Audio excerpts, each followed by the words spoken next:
Juntos no Enem. Governo do Estado do Rio Grande do Norte. Olá, estamos aqui iniciando a nossa quarta aula e hoje a gente vai falar um pouquinho para vocês sobre o eletromagnetismo e a geração de energia elétrica. Vamos relembrar um pouquinho o que nós vimos na aula anterior. Na aula anterior, a gente viu que a energia ela não pode ser criada nem destruída, apenas transformada. Então, o que eu tenho na natureza são processos de transformação de um tipo de energia em outro. Vimos também que em processos envolvendo transformações de energia, sempre haverá uma parcela que vai ser degradada, que vai ser perdida na forma de calor. E vimos também que existem formas de quantificar, de medir a quantidade de calor envolvida em fenômenos naturais. Tá? Na aula de hoje, qual é o nosso objetivo? Nós temos como objetivo, acompanhe aqui comigo no slide, utilizar as leis da física para interpretar processos naturais ou tecnológicos inseridos no contexto do eletromagnetismo. Então, eu até coloquei aqui uma figura de uma hidroelétrica para que a gente contextualize bem do que a gente vai tratar hoje. Mas, antes da gente começar qualquer discussão, é fundamental que a gente faça algumas considerações iniciais. A primeira delas, acompanhe aqui no slide comigo. O que é campo? Quando a gente fala de campo, a gente está falando do ponto de vista na física de uma região de influência de algo. Nesse caso, nós temos três tipos de campo. O primeiro deles é o campo gravitacional, que é uma região de influência de uma massa. Temos também um campo elétrico, que é a região de influência de uma carga elétrica. E por último, nós temos um campo magnético, que é a região de influência de um ímã, seja ele um ímã permanente ou um ímã temporário. É fundamental a gente lembrar também que no caso do eletromagnetismo, a gente está falando aqui de campo eletromagnético, é fundamental a gente saber que ele surge a partir da interação entre campos elétricos e campos magnéticos. É óbvio que nós vamos, no decorrer da nossa discussão, no decorrer da nossa aula de hoje, compreender essa ideia dessa interação entre eletricidade e magnetismo. Eletromagnetismo é o ramo da física que estuda unificadamente os fenômenos da eletricidade e do magnetismo. Essa teoria ela baseia-se no conceito de campo eletromagnético. Como nós dissemos, a interação entre campos elétricos e campos magnéticos. A variação do fluxo magnético resulta em um campo elétrico, fenômeno conhecido por indução eletromagnética. Esse mecanismo é utilizado em geradores elétricos, motores, transformadores de tensão. De maneira semelhante, a variação de um campo elétrico gera um campo magnético. Tal interpretação é regida pelas 4 equações de Maxwell. Então, galerinha, é fundamental a gente entender essa relação entre eletricidade e magnetismo. Até o momento de surgir essa unificação, nós vamos ver no próximo slide, daqui a pouquinho, os fenômenos elétricos e os fenômenos magnéticos, eles eram tratados de maneira distinta. E a partir do experimento de Ørsted, é que eu tenho evidências dessa unificação. Eu tenho evidências da unificação entre os fenômenos elétricos e magnéticos. Acompanhe aqui comigo de novo no slide. Por volta de 1820, o estudioso Ørsted produziu um experimento que relacionava fenômenos elétricos e magnéticos. O experimento ele consistiu na aproximação de uma agulha de uma bússola magnética, de um condutor de eletricidade, que era um fio de platina em um circuito. E quando a bússola ficava perto do fio, a agulha magnética sofria um desvio de sua posição original.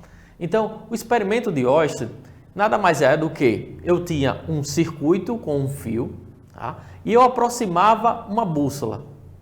No momento em que eu permitia a corrente elétrica passar pelo fio, a bússola sofria uma influência do campo magnético gerado por esse fio. Então, foi a partir desse experimento é que se mostrou evidências que havia uma relação entre os fenômenos elétricos e os fenômenos magnéticos. Partindo especificamente para a indução eletromagnética, no slide eu destaquei para vocês, tá, uma lei que vai ser fundamental para que a gente compreenda esse processo de geração de energia elétrica, que é a lei de Faraday. Então, acompanhe aqui comigo no slide.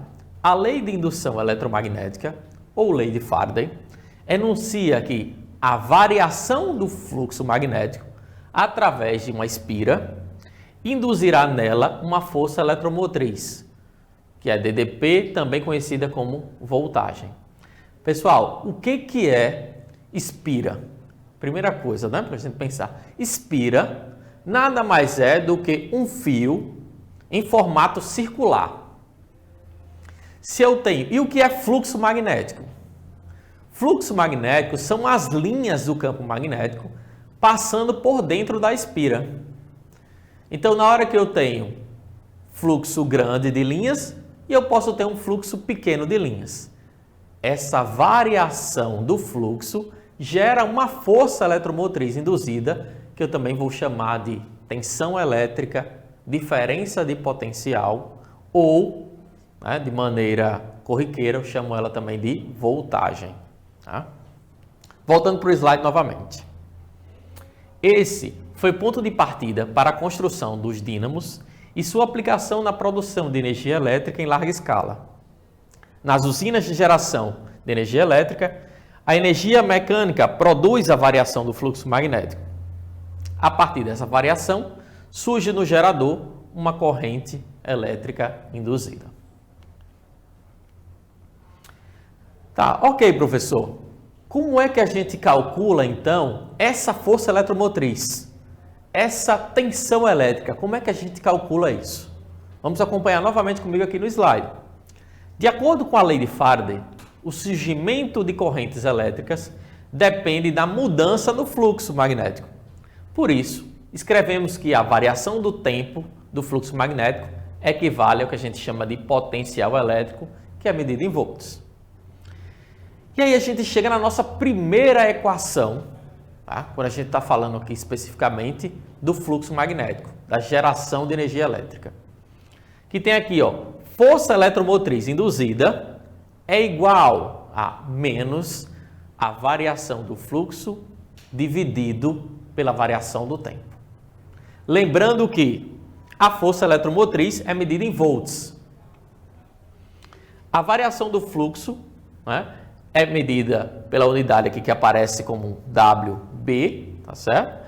E o intervalo de tempo é medido em segundos. Então, a variação do fluxo magnético por segundo me dá o que a gente chama de força eletromotriz, que é medida em volt. Se eu pensar num processo de geração de energia elétrica dentro de uma usina hidrelétrica, eu queria que vocês acompanhassem e olhassem com detalhe essa figura que aparece aqui. Tá? Primeiro, o que eu tenho aqui, como sendo logo no canto superior esquerdo, eu tenho um reservatório, que está aí com o número 1. O reservatório é onde eu acumulo uma quantidade de água. Tá? A parte 2 aqui embaixo, onde eu tenho aqui o duto, vai ser um canal onde a água ela vai fluir. Mais à frente eu tenho uma turbina. A turbina ela vai ser movimentada por esse fluxo de água que vai passando nesse duto. E eu tenho aí o gerador, o transformador e a usina geradora de maneira geral. Como é que acontece o processo de geração de energia elétrica no caso de uma usina? Vamos pensar no seguinte, ó, quando um fluxo de água passa através da turbina, ela produz um torque, ou seja, faz ela girar. Dentro desses motores, há espiras condutoras que estão posicionadas entre os polos de um ímã. O torque dessa turbina gera uma variação no fluxo magnético e induz uma força eletromotriz e uma corrente elétrica nos transformadores. Pessoal, então, o processo de geração de energia elétrica numa usina se dá dessa forma. É construída uma parede enorme para acumular água. eu abro as comportas, que são os dutos, onde a água vai fluir. Essa água fluindo, ela vai fazer uma turbina movimentar. Essa turbina vai gerar variação do fluxo magnético e a variação do fluxo magnético vai induzir uma tensão, vai induzir uma corrente elétrica nos transformadores. Tá? Guardem esse processo de geração de energia elétrica na cabeça de vocês. Quando a gente fala sobre transformadores, o processo é muito parecido. Eu queria novamente que vocês acompanhassem comigo aqui no slide para ver cada um desses detalhes. Aqui ao lado eu tenho uma figura, aqui mostra, né, o gerador, eu tenho aqui uma bobina, vocês podem ver aqui que está metal, né, de cobre, que é uma bobina, é um fio enrolado, né? Eu tenho várias espiras, são várias voltas. Então, vamos ver aqui comigo o processo de geração de energia elétrica no transformador. Os transformadores são dispositivos utilizados para abaixar ou elevar tensões e correntes elétricas, dada a relação entre o número de espiras nos enrolamentos das bobinas, que aí eu tenho duas, a primária e a secundária. Essas são enroladas em volta de uma barra de ferro. Quando a corrente elétrica alternada passa através do enrolamento primário, um campo magnético oscilante é produzido e guiado através do interior de uma barra de ferro. Dessa maneira, uma corrente elétrica é induzida no enrolamento secundário. Então, pessoal, o que eu tenho aqui? No transformador, eu tenho dois núcleos de ferro. Os núcleos de ferro são enrolados por uma bobina, ou seja, fios. Eles não têm contato um com o outro. E eu faço circular uma corrente alternada no enrolamento primário. Vai gerar um campo magnético variável. A variação desse campo magnético vai induzir uma variação do fluxo magnético no secundário. E aí, consequentemente, eu vou ter a indução da corrente elétrica no secundário, ok? Ainda sobre transformadores. Acompanha novamente aqui com o slide. A relação entre o número de espiras de cada enrolamento indica se há aumento ou redução na intensidade da corrente e da tensão. Se, por exemplo, o número de voltas no enrolamento primário é maior que no enrolamento secundário, a tensão elétrica nesse segundo enrolamento será menor e a corrente elétrica, consequentemente, aumentará na mesma medida em que a tensão ela for reduzida. Né? Então, como é que eu faço, por exemplo, um abaixamento de tensão ou um aumento de tensão? Eu preciso mudar o número de enrolamentos no secundário. Então, se eu quero, por exemplo, né, baixar a tensão, eu preciso ter menos voltas no secundário. Consequentemente, a corrente elétrica ela é maior. Tá? Aparece agora as duas equações que regem sobre esse processo de abaixamento ou aumento de tensão e também a equação que fala sobre a relação entre corrente elétrica. Acompanhe comigo aqui no slide. A relação entre tensão e o número de voltas. Então eu tenho aqui, ó, o P e o S são justamente a tensão elétrica no primário e no secundário. NP e NS é o número de voltas no primário e no secundário. Já quando a gente fala de corrente elétrica e o número de voltas, eu tenho uma relação matemática muito parecida, só que inversa. Eu tenho aqui, ó, que novamente NS e NP é o número de voltas no primário e no secundário, mas aparece para mim o IP e o IS, que são as correntes elétricas nos enrolamentos primário e secundário. Tá? Guardem essas equações, porque elas são fundamentais para que você consiga ganhar tempo na resolução das questões. Falamos um pouquinho sobre a lei de Faraday, mas existe uma lei complementar que é a chamada lei de Lenz. Do que trata essa lei? Acompanha novamente comigo aqui no slide. Ainda sobre a equação da lei de Faraday, é necessário um sinal negativo devido ao princípio da conservação de energia, que tanta gente falou aqui. Esse sinal ele foi introduzido pela lei de Lenz, que nos permite conhecer qual é o sentido da corrente elétrica induzida. Pessoal, antes da gente ir para aquele trechinho final que formaliza a lei de Lenz, eu queria chamar a atenção para vocês para essa lei, tá? No contexto do eletromagnetismo.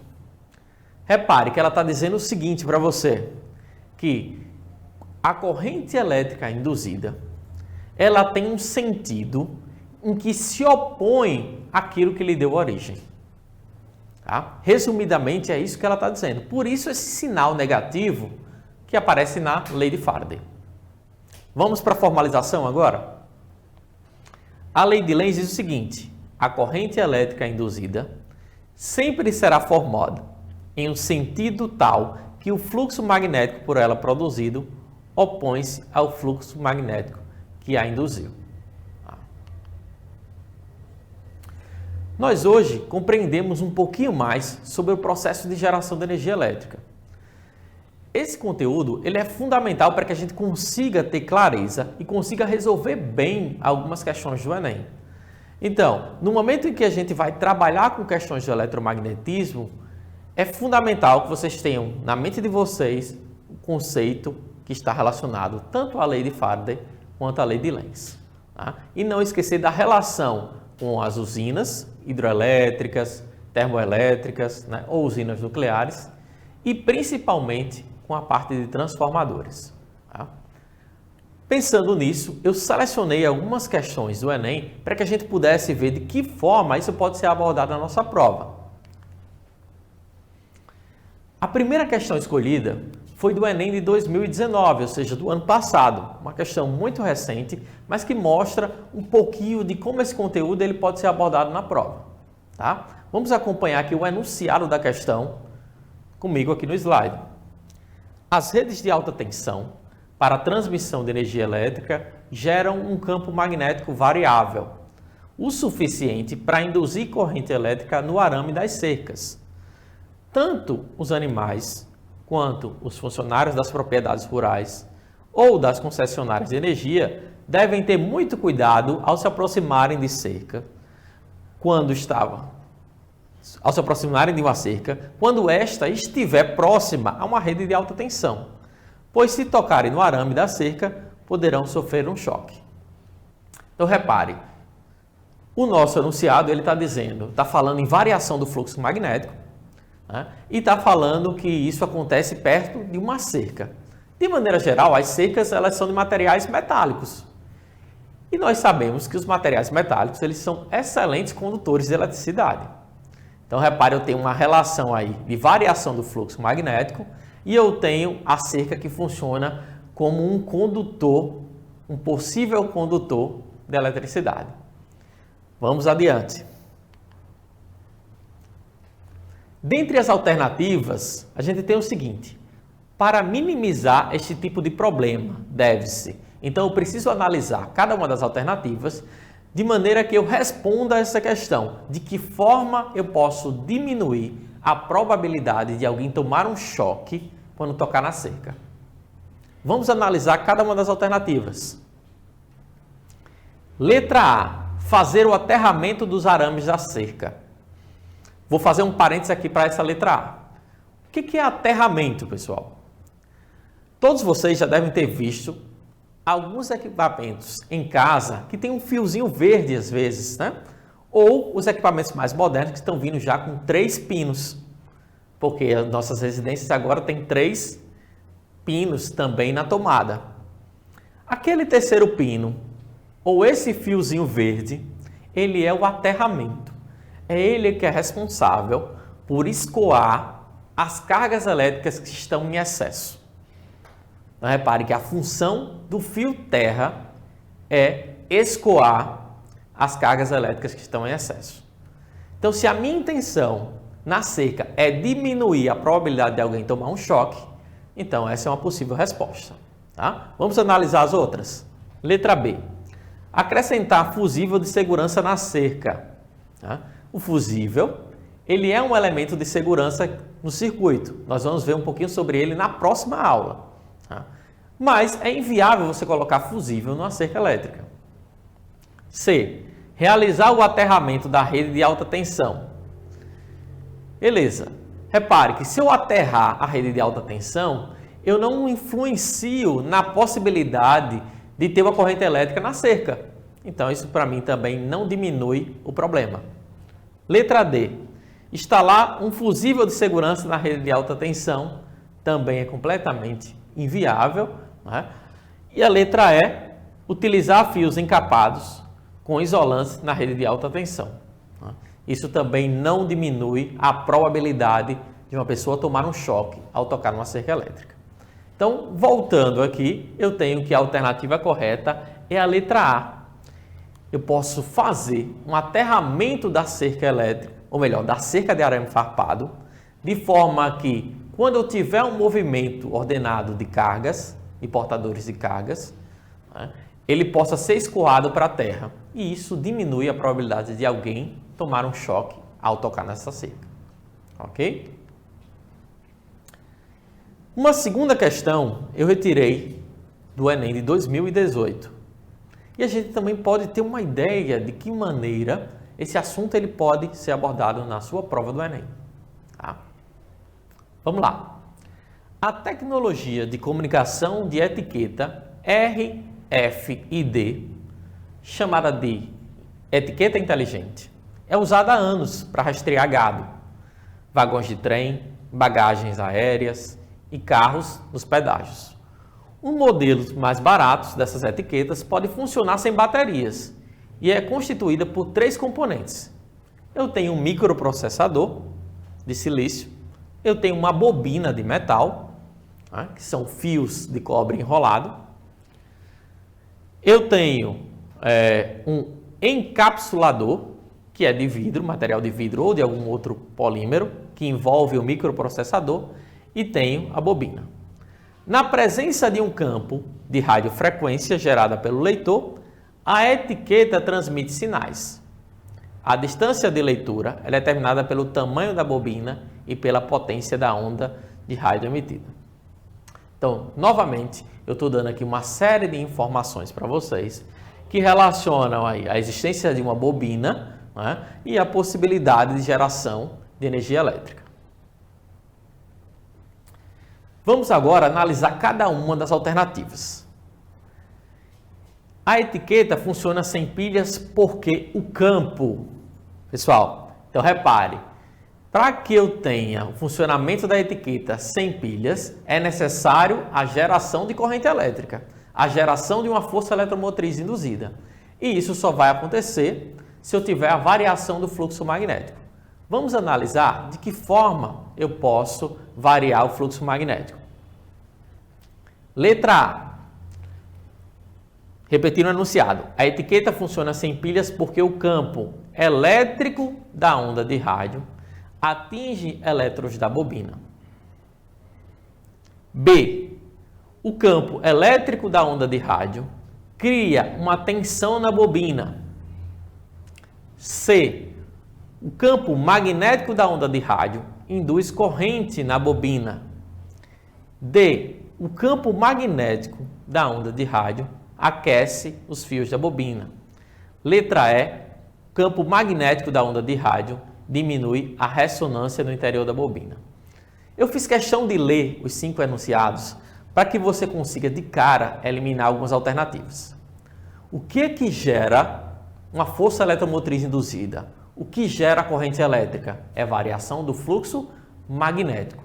Se eu tenho a variação do fluxo magnético, então eu posso eliminar de cara a letra A e a letra B.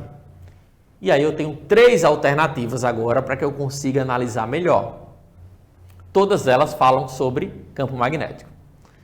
Analisando a letra C, a letra D e a letra E, qual delas eu tenho variação do campo magnético, induzindo uma corrente? eu tenho na letra C. Então, a letra C, né, é que me responde por que é que a etiqueta ela funciona sem pilhas. É porque o campo magnético da onda de rádio induz uma corrente na bobina. Tá? Terceira questão, ela foi retirada do Enem de 2017 e também mostra uma outra forma de abordar esse conteúdo. Vamos ler comigo o enunciado da questão? Para demonstrar o processo de transformação de energia mecânica em elétrica, um estudante constrói um pequeno gerador, utilizando um fio de cobre de diâmetro D, enrolado em N espiras circulares de área A, 2 ímãs que criam no espaço entre eles um campo magnético uniforme de intensidade B.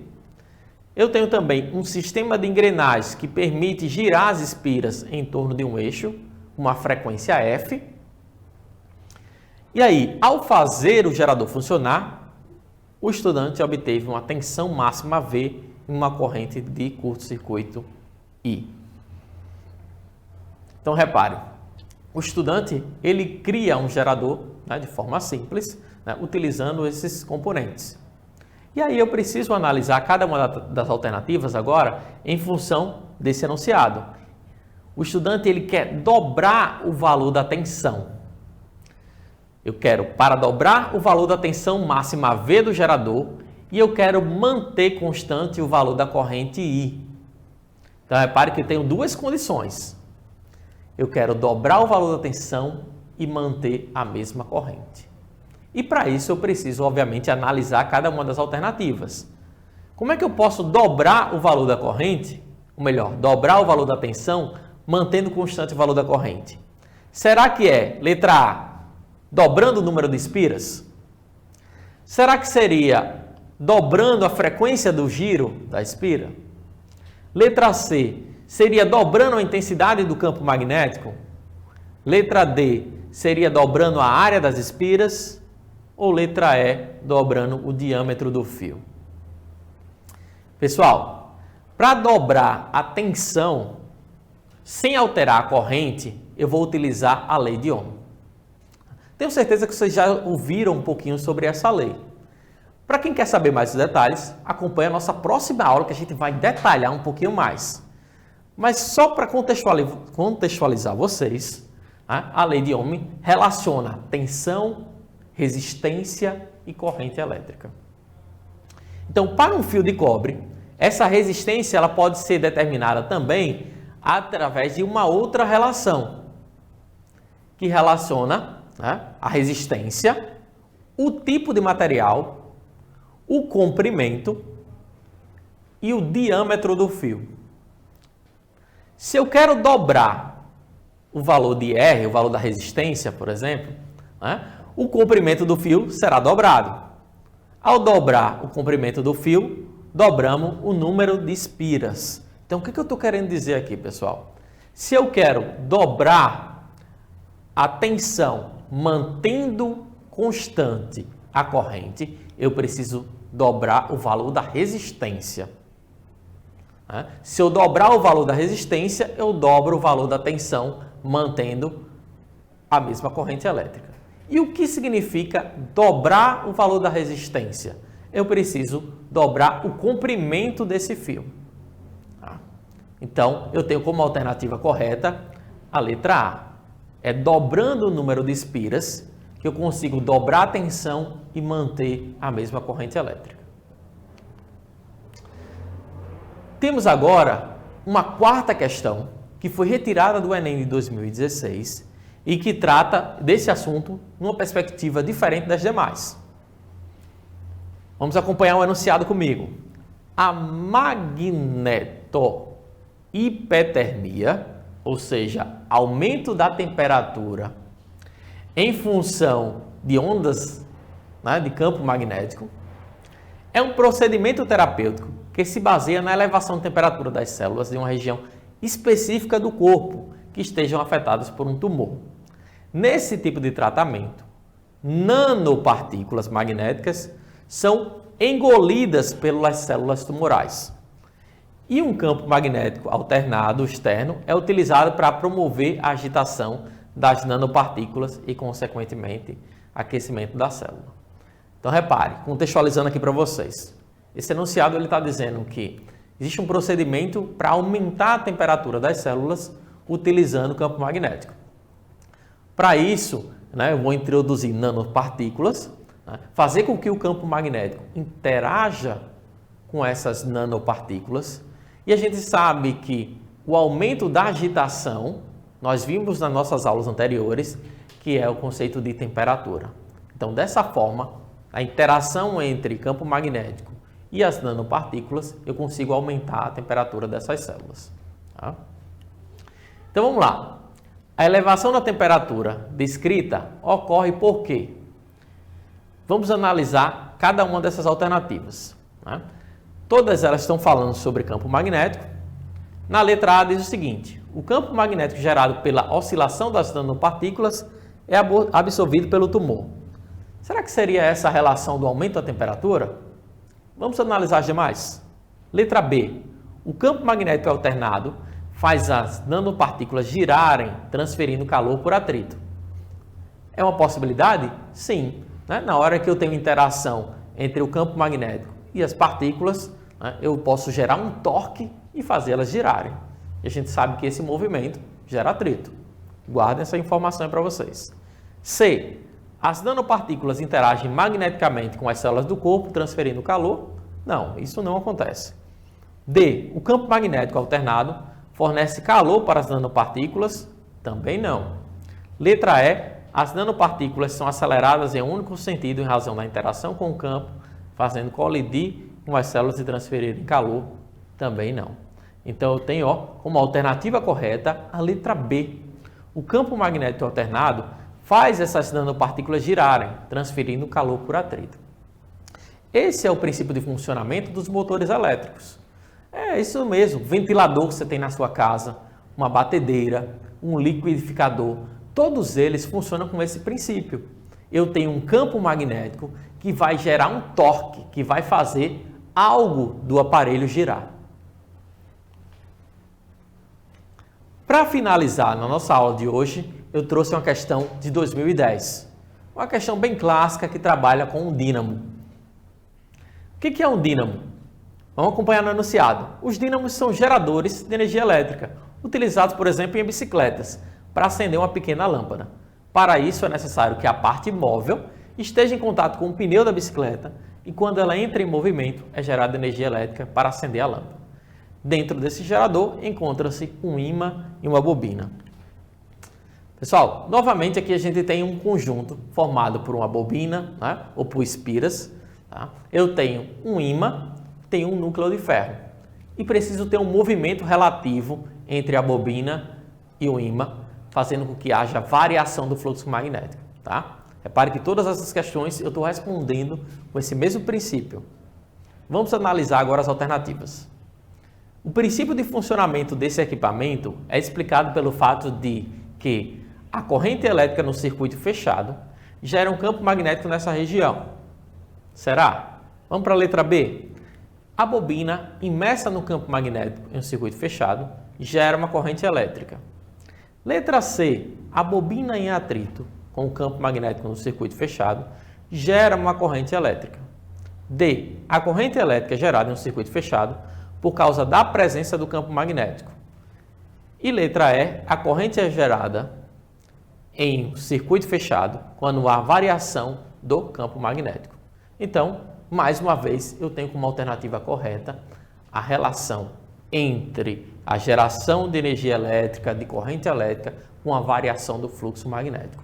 Nesse caso aqui, eu tenho a variação do fluxo pelo fato do pneu da bicicleta estar girando e movimentando parte do dínamo.